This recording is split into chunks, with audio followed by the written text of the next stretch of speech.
Good morning, guys. Yan. Maaga kaming gumising ni Love. Naglakad-lakad. Kasi ngayon lang ulit kami nakapasya dito sa Puto. So, malayo to sa city, no? Ang ganda ng ano. Yan, nandito kami sa lake. Yan. Wala pang tao kasi maaga pa. Ang simoy ng hangin. Napaka-refreshing. Ngayon lang ako naka-vlog, guys, kasi sira yung phone ko. Kaya yung di ako makapag-edit ng videos ko. Tas di rin ako makapag-vlog. Kaya mga short videos lang muna yung na-upload ko ngayon. At saka medyo na-busy din. Maraming mga nangyari.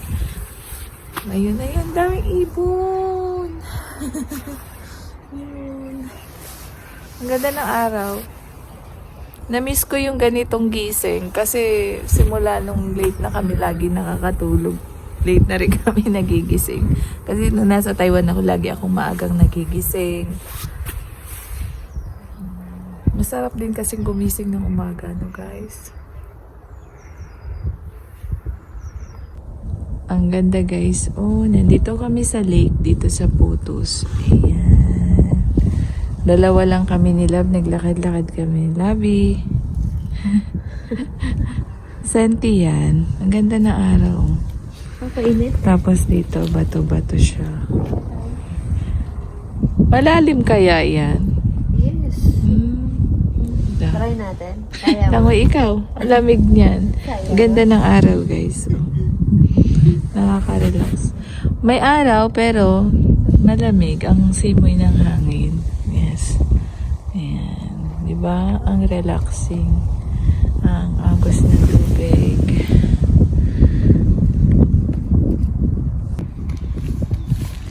Tignan nyo, guys. Oh.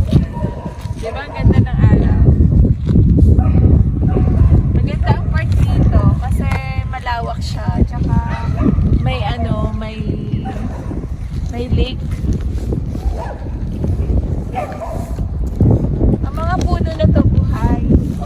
Malapit na silang mabuhay. Akala nila mga patay. Ang ganda. Pero ang lamig, grabe. Lamig yan? Ang kapal ng suit ko, guys, hanggang nagpakita mo nga. Pero nilalamig pa din ako. Maganda lang sarap lang ng feeling ng maglakad. Na Love? Yeah. Sarado pa yung pizzahang malaki, kaya hindi kami nakapunta dun, guys. Lakad lang kami para makalanghap din ng sariwang hangin. Kasi sa city, puro dun lang, mga sasakyan, ganyan. Dito tahimik.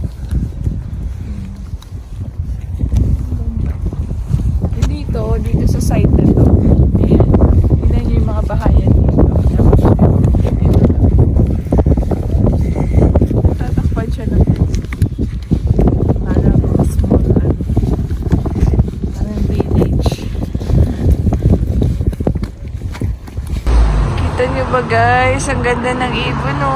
Nag-exhibition sila.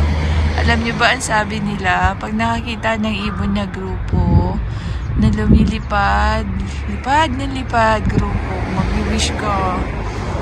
And, nag-wish na ako. Ang ganda niya, no?